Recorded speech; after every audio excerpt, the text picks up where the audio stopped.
Hello, and welcome to another drunk review. Drop. Uh-oh. Too fast, too furious, or too fast for y'all. Anyways, welcome today and continuing. Last time we did Drive Angry, and tonight we're doing Too Fast, Too Furious. So we're kind of on a car thing or something. We have a lot of thoughts. This is one of the rare times where I have seen the movie before and Mike has not. This is his first time. John Lustrina, are you out there somewhere? Where this is for you tonight. What's up? What the show family? This might actually be the only Fast and Furious movie that does not. They don't talk about family. I think Brian calls Rome his brother a few times, but at no point do they drop the word family. Also, I just would really like to apologize to everyone that we are not drinking a Corona right now or cerveza. A generic brand cerveza in honor of Fast and Furious. We have failed this city. But this movie, is a spectacular failure on so many accounts. I haven't watched it in a long time. I haven't watched it since I was probably in like middle school, which if I'm being really honest, when you were a middle school girl, you were watching the Fast and Furious movies because you thought that Paul Walker was hot. So I didn't remember a lot about the plot. But Plot? there's a little bit of a plot. Plot? But, like I said, Mike had never seen it until tonight. So let's dive in. Y'all know what time it is. I got my notebook. I took notes. We're excited. I haven't watched this movie in a long time. Like I said, Mike's never seen it. So let's just start off, everybody. We're gonna get into some actable appreciation later. This is unironically, I really love that song. But we're gonna start first and talk about the actual movie, So let's just start on off with the Universal logo. Okay, 10 out of 10. It's ridiculous. It's the standard globe, and then it turns into like a hubcap. Is that what the thing on a tire is called? Or tur from Tur. For all you Drive Angry drunk review fans out there, there's a reference to that one. Yeah, it's got the tur. It's got the turs. So it turns into like a chrome thing.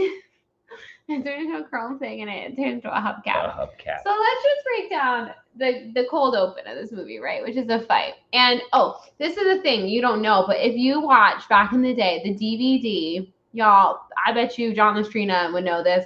Maybe some other hardcore Fast and Furious fans. But I actually know this. Back in the day, there was a bonus feature on the DVD on the first one to explain where Brian, our homeboy, Brian O'Connor, had been from the first movie to the second movie. Does anyone else remember this but me? I don't know. But they show you him going through from LA to Miami, getting slips, doing races, and like how he's not a cop anymore. And it shows you this whole little 2-minute thing, which explains how we get to the start of the second movie. John Lustrina's in the chat. I'm so excited. Yes, Buck, DVD. Does anyone do Lustrina? John Lustrina. Do you remember this? Do you remember this little featurette about how Brian got to be where he is in this movie?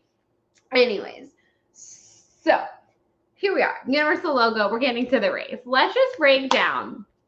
Can we just break down how 2003 this race is? The prelude. Yeah, it's a prelude. Is that what it's called? I don't know. I remember this, though. All the way back from middle school, I remember that thing. So, yes, the prelude, apparently. Anyway, so back, family, y'all. We're so excited to be here as family tonight. Back to the very 2003 race. So, first of all, let's talk about how much stereotyping and just casual sexism is allowed in the beginning of this race. Okay, so the guy from Prison Break, I don't know his name in this movie. I don't know his real name. I'm sorry. I'm sure he's a great guy. I know him from Prison Break, okay, which is a great show. Anyways, so he's there and he's all like, mommy, just very stereotypical, Miami, whatever. And so anyways, we get introduced to Luda. Taj is here, says whatever. He's got a shop and he's doing the racing and so he's like, we need a fourth person. So he calls up our boy, Brian O'Connor, and he shows up, which this is where, yes. So this is where it gets really interesting. So he calls him up, right? Because they need a fourth person. And then when Brian shows up, he's like, I need some money, And so he's like, I want to raise the stakes. I want to raise the prices. And so he says that he's going to raise the prices or whatever. And basically, Mike is doing a thing on the computer and now it's really distracting me. Anyways, I'm just going to close my eyes and I'll listen to it and I'll look at it. So basically, he's trying to raise the prices. And so he says to the one guy, Taj, Luda, he's like, oh, if you're not into this, you're out. You literally just got Brian because you needed a fourth racer. So, like, why are you now trying to kick people out of your race? It just makes no sense, okay? Yeah, he does have a piece of all the action in Miami. Anyways, so let's go back to this casual racism and casual real stereotyping and casual sexism. So Prison Break guy is all like, oh, why don't you call up two people, Taj? Because I'm not racing with Skirt over here. And it's like, the hell, man? That's not cool. So anyways, and also Skirt is like Taj's girlfriend or whatever. It's like, you think he's going to kick her out of the race? No, he isn't. So they race, right? Here we are. It's our cold open. They race. And then we get one of the greatest lines in film cinema, which is when she's going over, when Skirt is going over. I don't know what her real name is. Suki, whatever. John Lastrina probably knows. I don't know.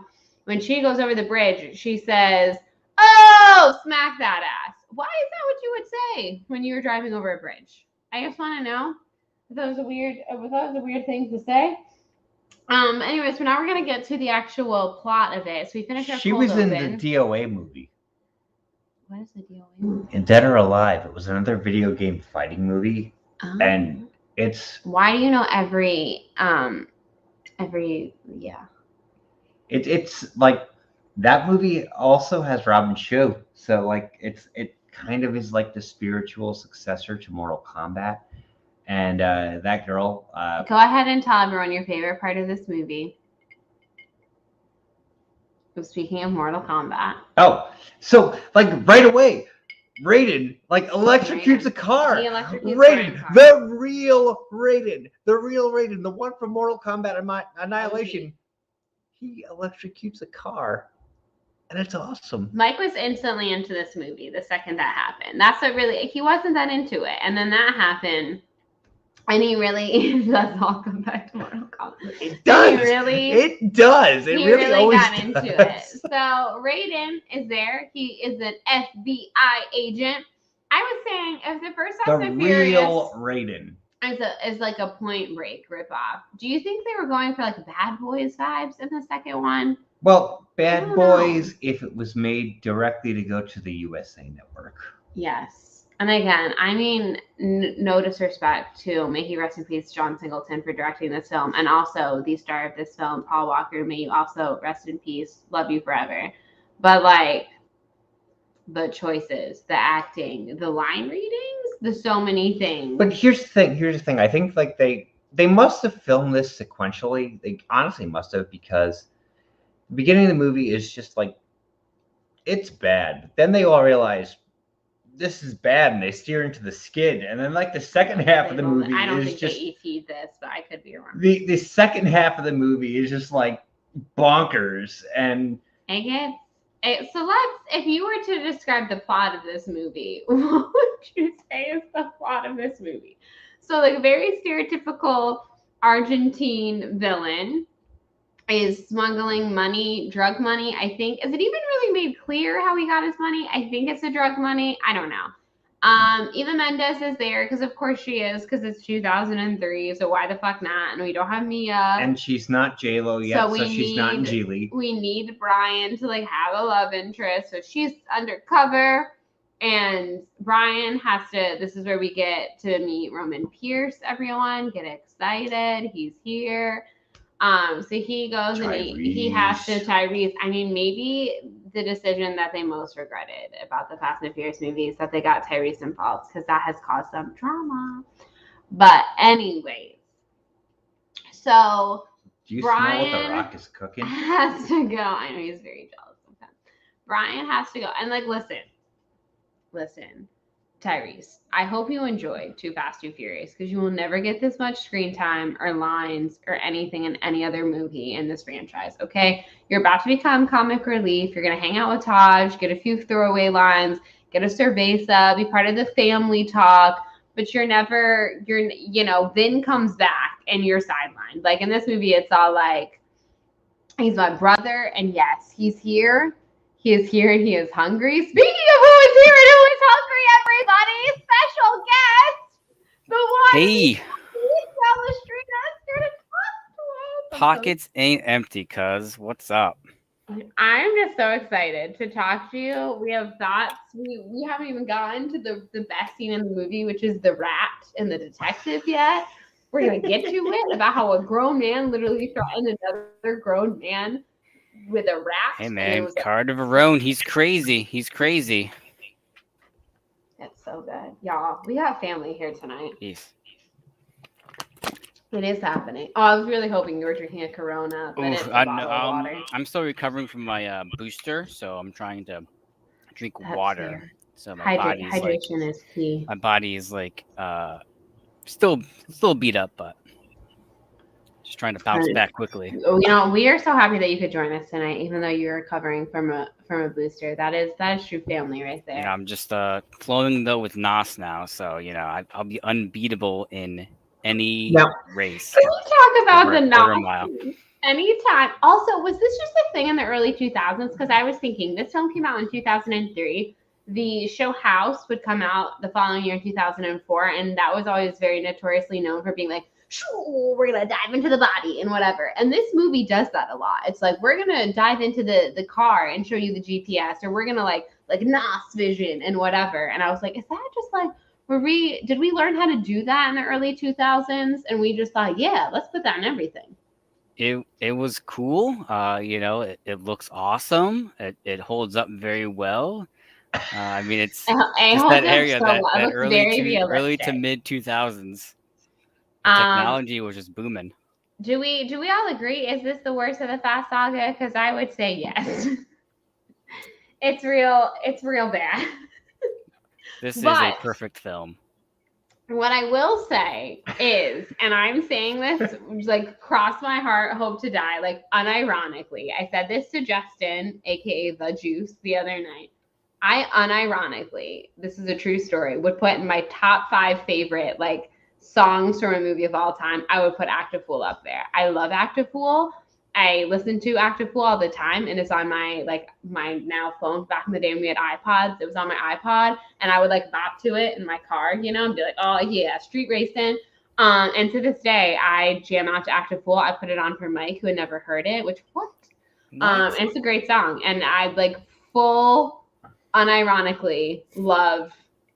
Yeah, I'm now here with my 2 favorite crazy ass white boys. It's a great night, but yeah. Unironically love Active Fool, and I will fight anyone who tells me that that's not a great song. Thank you and good day.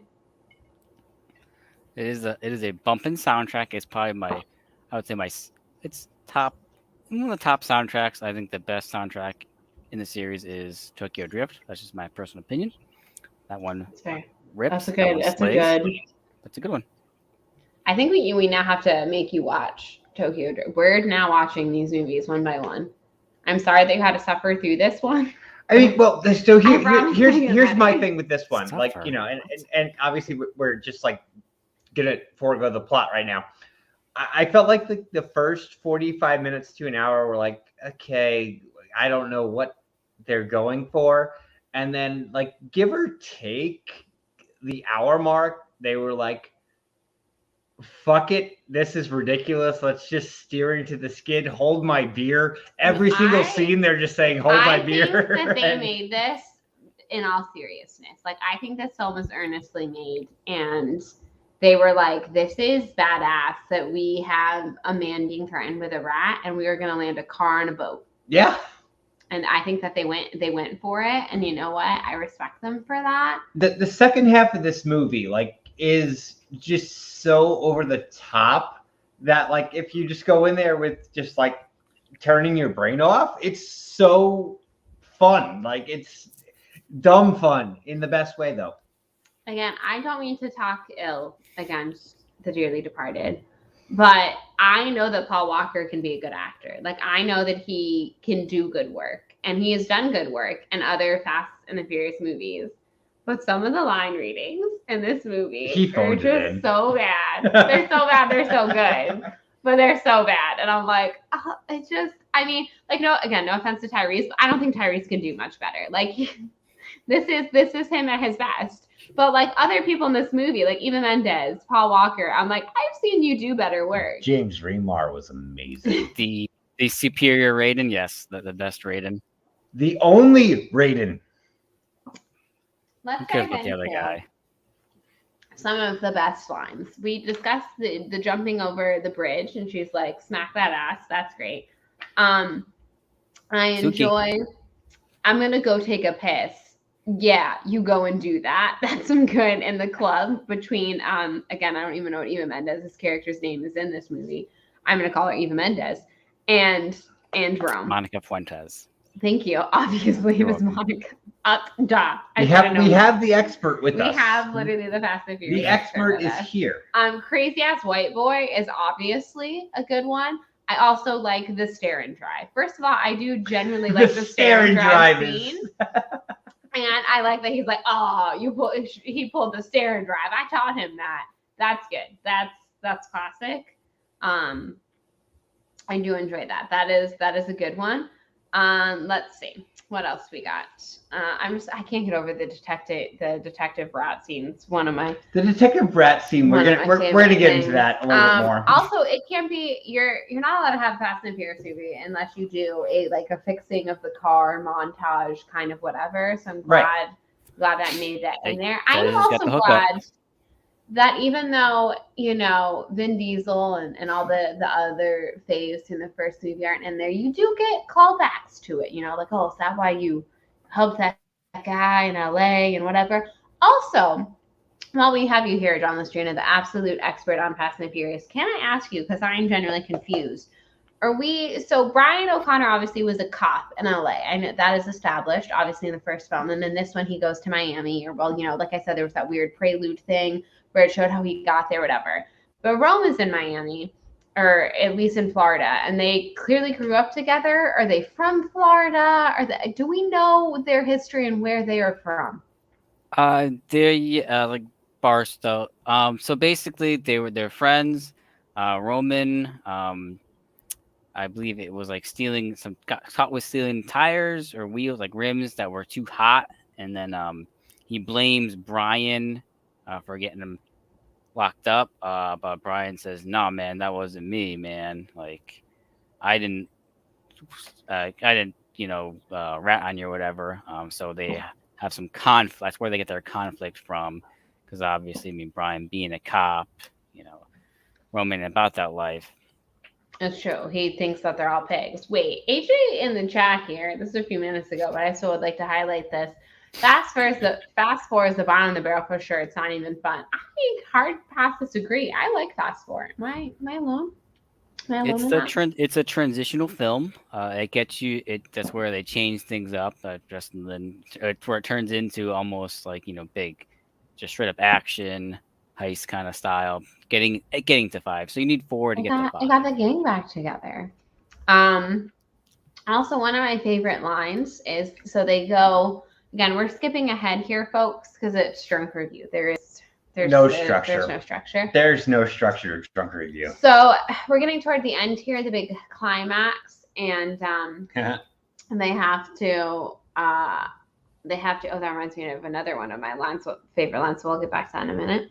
So they have to go to the trailer park to get the money out of the wall, basically, which I did like that the thugs appreciate fine art and didn't want to ruin the painting, and they didn't sledgehammer into that. So we appreciate that. So they get into the wall or whatever, and you hear the sirens because rat detective guy decides to go ahead and just, he's not going to give them that 15-minute leeway that they were promised. So he goes ahead and why he was a cop. And I thoroughly enjoy that we all hear sirens. The audience hears sirens. The cast, in the movie, like obviously the characters hear sirens.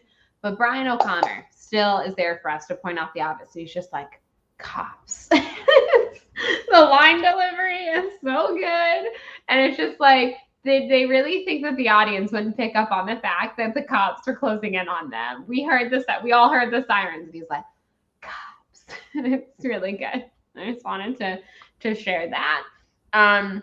When the one thug man who was driving the one with the mole, which, Hungry Roman Pierce is all like, whatever. At the end of the movie, he's not hungry no more because he got his money. His pockets weren't empty, But anyways, when Brian and Mole Thug Man are in the car together, and he's just like, "You're a good driver, man," and then Brian's like, "Thanks, bro."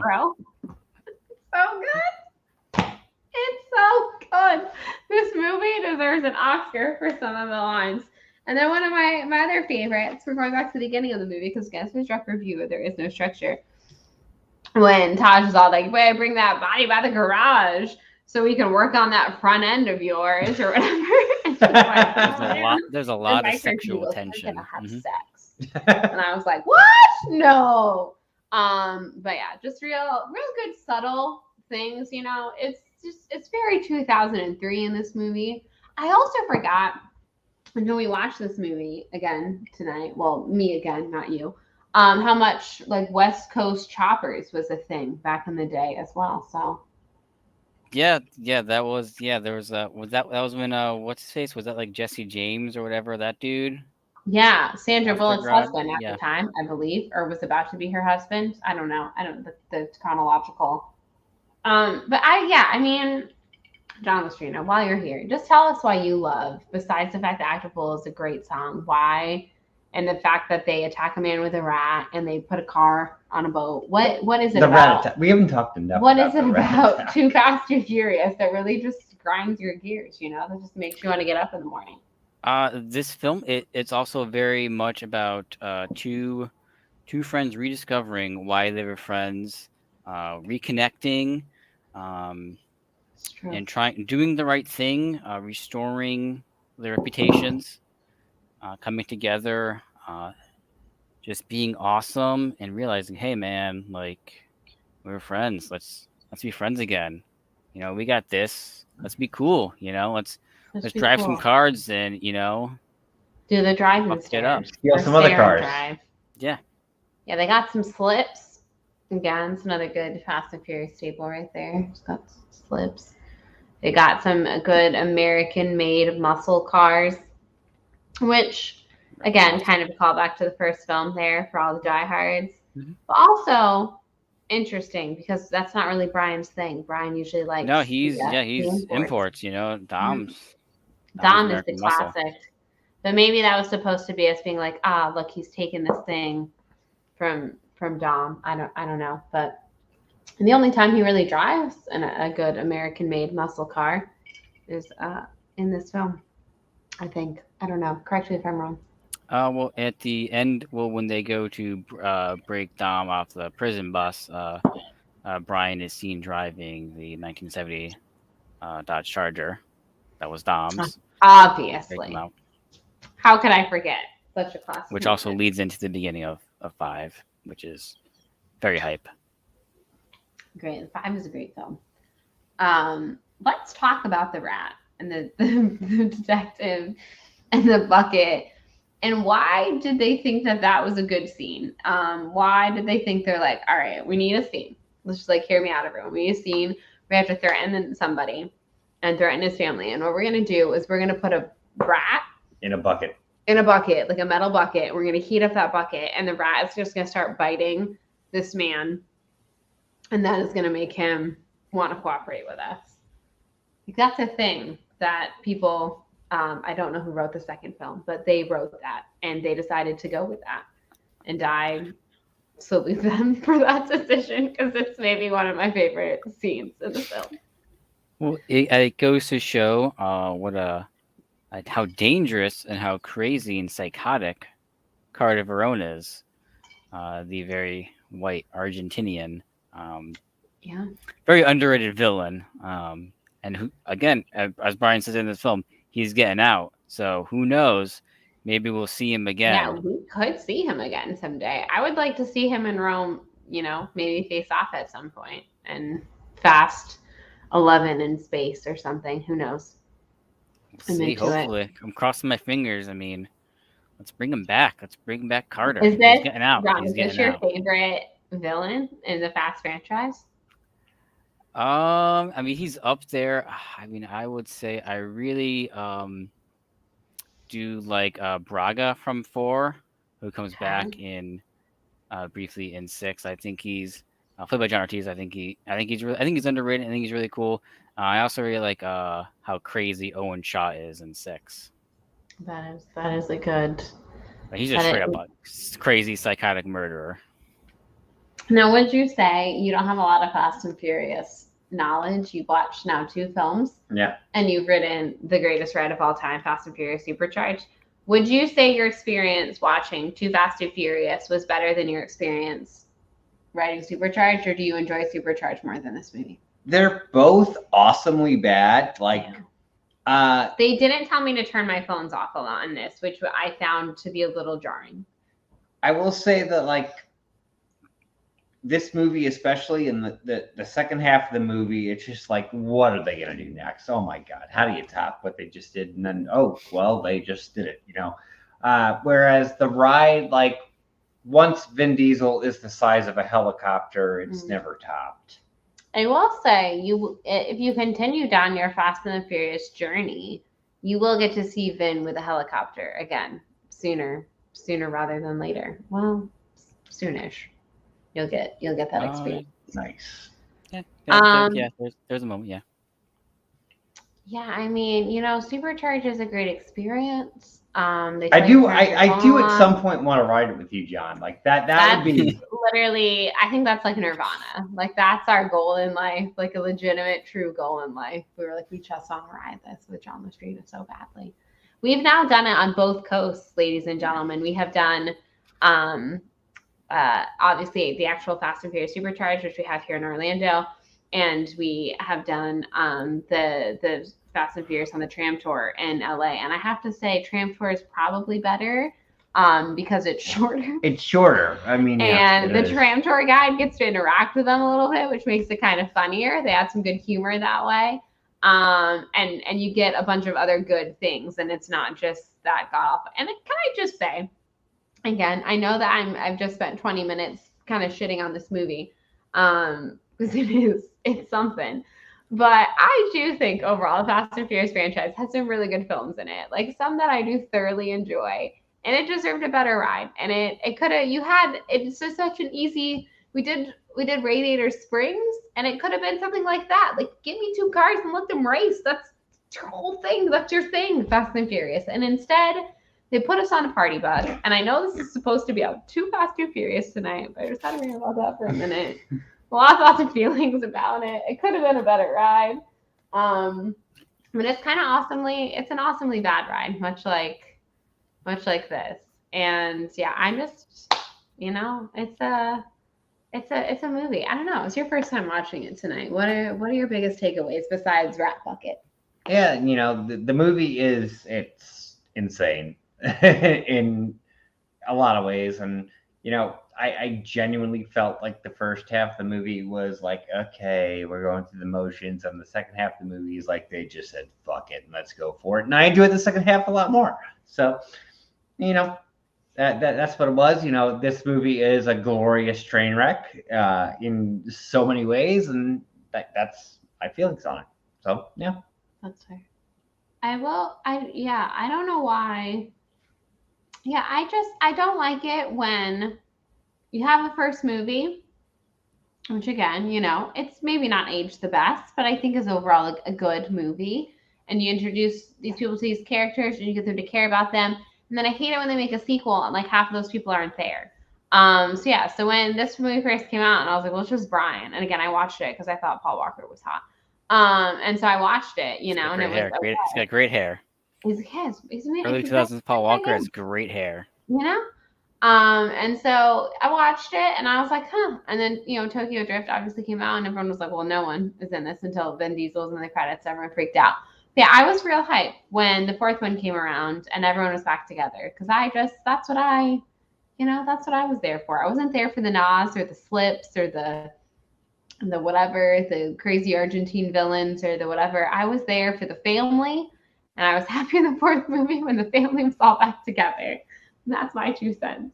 Even crazy Michelle Rodriguez, who literally, that woman terrifies me. And if I were to ever meet her in real life, I would be very terrified of her. She's very overwhelming as a person. But she has fought multiple MMA fighters and beaten them. So, That is true. just saying. She took down Ronda Rousey, so. Oh, That's spoiler true. alert.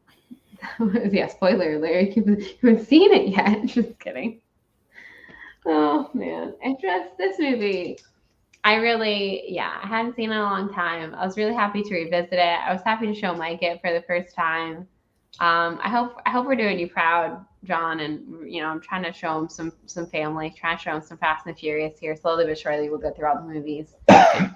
You're doing the Lord's work. I'm doing the Lord's work here. You have to spread the love and power of family. I'm really a family. Well, I really am. We're really trying. This movie is one of those things. I turned to Mike at a certain point and I was like, this is a movie that is part of billions of dollars. Billions. This franchise. Billions. This movie was made and they were still like, yeah, let's make more of these. And it worked. Billions no of dollars. And they somehow got over a couple of bumpy bits, because again, Tokyo Drift came out and people weren't all for it at first. But then now, it fits in the grander scene. I think Tokyo Drift is a perfectly good movie. We'll see what I think about that. But yeah, it's we somehow made this movie, and yeah, again, like I said, the franchise survived. The franchise survived, and it went on to make bigger and better things. So, thank you, Too Fast, and I would say the most cleverly named of all of them. So I will give Too Fast and Furious the edge on that. It is a very clever name. Two twos in the title. Yeah, I like that. I will say, I'm sorry, everyone. We misplanned this. We really should have put this out on February 22nd, 22, because it's a Tuesday and it was all 2 and I really feel like we failed. We could have done our Too Fast and Furious review on that day. So I'm sorry, but everyone revisit this. We'll repost this on that day, and I hope everybody. Oh man, we'll have to rewatch the movie. Oh man. Yes. Oh, Everyone enjoyed watch along. Yes, we will all do a watch along. Okay, right now we're booking you right now, John Latrina. I hope you have no plans on that day. I'm gonna write it down right now. Have you booked. I'm gonna write it down right now. We're getting the whole gang, the whole What the Shoe, or the whole What the Show family. You heard it here first, folks. We're gonna do a watch along of Too Fast, Too Furious on 2. So get hyped. And I just really want to thank you again before we wrap up here on Drunk Review. You got boosted. You're still recovering from your booster, but that's how much family you are. You were like, listen, I heard Fast and Furious is being discussed out there in the ether. I have to come on and discuss it, and that's mad respect. My family senses went off, and I just had to come. And also special shout out to my guy Jake Yakavetta in the chat. He's a great family man. He's a great human being. I love him. He's great, and he's doing wonderful things in 2022. Yeah, you heard it here first, folks. Also, welcome to What the Shoe. Welcome to What the Shoe. Yep. If you two out there like to watch grown men be attacked by rats, hit the subscribe button. Come join us on February 22nd, 22. Just like it's a little less than a month from now. We're gonna watch this. We're gonna see. I wrote it down on my special name notepad thingy that I got from some charity thing in the mail. I like charity. Yeah.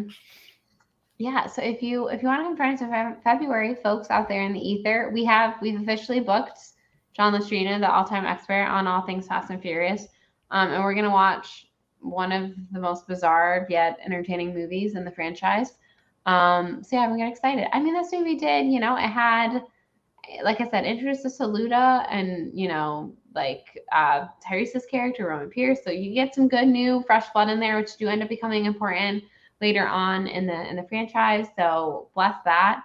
It's got some good cars, some hot chicks, all the fixings of a Fast and Furious movie. So yeah, I mean, what a better way to celebrate 2 day than with the greatest movie with the word 2 in its name. So we're gonna do that, even though we just reviewed it today. So yeah, if you liked about 35 minutes of us kind of drunkenly rambling about it, how about we watch it together? How about we all watch it together and have a great time? And we'll leave you on that note. Oh wait, pimp the charity real quick before we go. So for the next the remainder of January, we're going to be supporting the Karen Volpe Preston Legacy Fund, which goes to it's a charity to a scholarship for Karen Volpe Preston's alma mater in upstate New York, and it goes to support a young lady who's going into the arts in acting or in hopefully in particular comedy.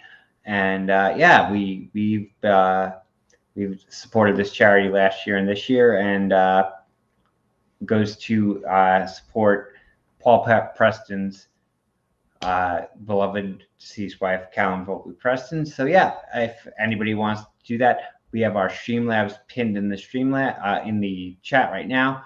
www.streamlabs.com. You can donate, or you can just donate directly to the scholarship. That's cool too. We like that. We Backslash like that. what the show /tip. And yeah, so John, let's let you get some final words in, and if you have anything to promote or anything like that, or if you just want to say what's up or whatever, let us know. Hey, you know what they say? Pockets ain't empty, cuz.